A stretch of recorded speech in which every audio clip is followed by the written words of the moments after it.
15 अगस्त 1947 से एक दिन पहले जब यह दिन आया, विभाजन का भी दिन आया था उसमें,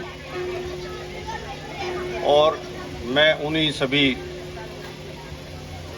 सैनिकों को, मैं सभी उन्हीं जिन्होंने भारत राष्ट्र को अपनाया और रास्ते में आते हुए जिन्होंने भी बलिदान दिया, मैं सबको श्रद्धांजलि देता हूं। आज हम आज़ाद भारत में रह रहे हैं और आत्मसम्मान से। आपके 3 और 4 मिनट ही लूँगा क्योंकि काफ़ी लंबा प्रोग्राम है। मैं Vinod Kumar Dahiya, assistant labour commissioner से मैं रिटायर हुआ हूं और आपके सेक्टर 5 में ही मैं रहता हूं, हाउस नंबर 2 में। हमारी बैकग्राउंड एक किसान परिवार से शुरू हुई और हमारे दादा मेंबर पार्लियामेंट, मिनिस्टर रहे। पहले हमारे फादर की अकस्मात मृत्यु होने से परिवार बिखरा। ये मैं इसलिए बता रहा हूं कि सब माता पिता यहाँ पर हैं, बच्चे हैं। एक मजबूती किस तरह आती है।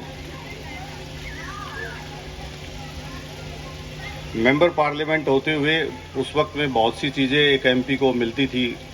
नॉर्थ प्लेस में दुकानें, गैस एजेंसी, बहुत से पेट्रोल पंप्स, लेकिन उनकी एक, क्योंकि वो फौजी थे, उनकी कोई प्राथमिकता ऐसी नहीं रही कभी भी। पिता की अकस्मात मृत्यु के बाद में सारा परिवार जो है वो एक पेंशन और थोड़ी खेती पर निर्भर हुआ। आज जो बच्चे गवर्नमेंट स्कूल से हैं या कॉन्वेंट स्कूल से हैं या जिस भी एक आर्थिक व्यवस्था से हैं, हमने कड़ी मेहनत की और शिक्षा पर ज्यादा ध्यान दिया। उसका परिणाम ये हुआ कि हमारे फादर की जगह तो बड़े भाई लग गए थे, डिस्ट्रिक्ट के नंबर 1 ऑफिसर थे फूड सप्लाई में।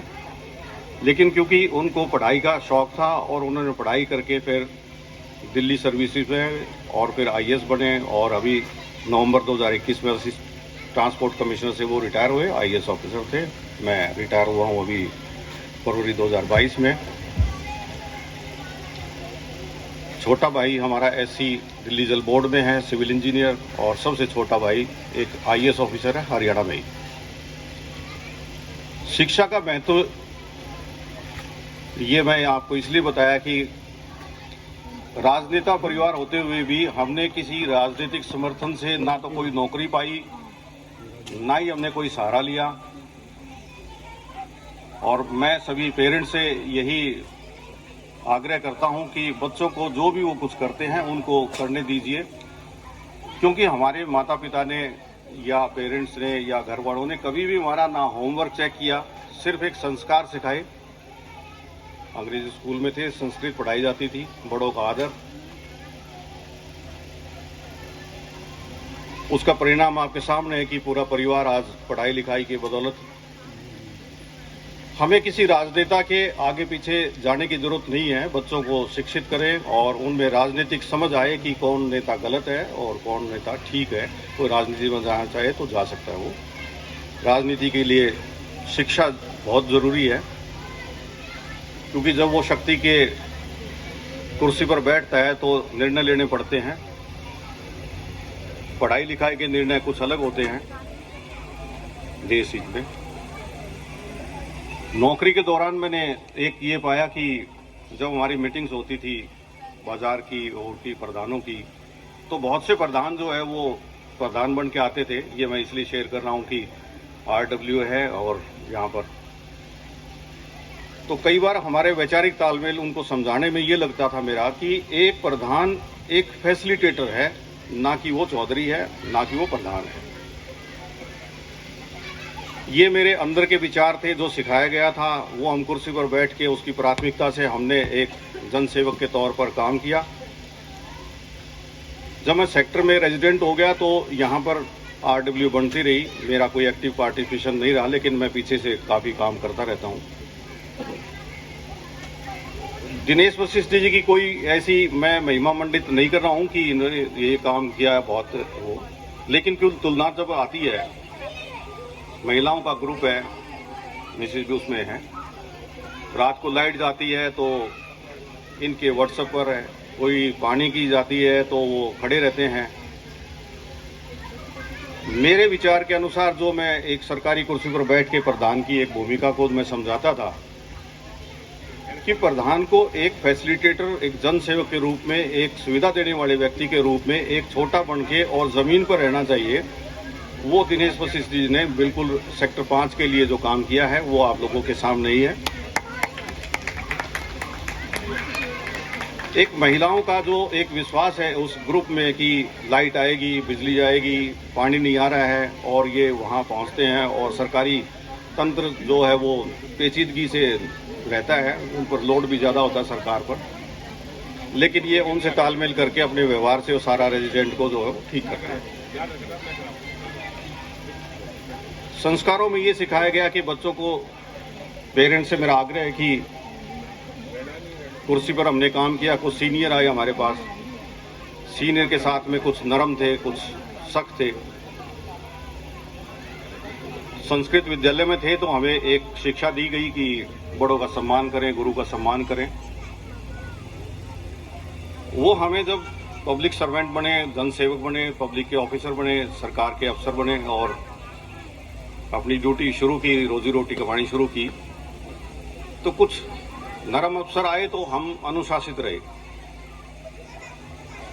जब बहुत सख्त अफसर आ जाते थे या सख्त शिक्षक आ जाता है या गुरु आ जाता है, चाहे वो स्कूल है चाहे वो एडमिनिस्ट्रेशन है, तो उसमें हमें जो है वो कोई भी ऐसे छोटे विचार ना करके कि सीनियर ऐसा है, सीनियर वैसा है, या शिक्षक ऐसा है, या शिक्षक बहुत सख्त है, ये है। तो सख्त शिक्षक हो या एडमिनिस्ट्रेटर हो, आपका सीनियर है, हमें जो है वो एक नया सिद्धांत जो है मैं अपने डिपार्टमेंट में कि हमें डिसिप्लिन से मोर डिसिप्लिन होके रहना चाहिए फिर, और मोर डिसिप्लिन ही आपको जो है वो कार्य की पहचान दिलवाता है।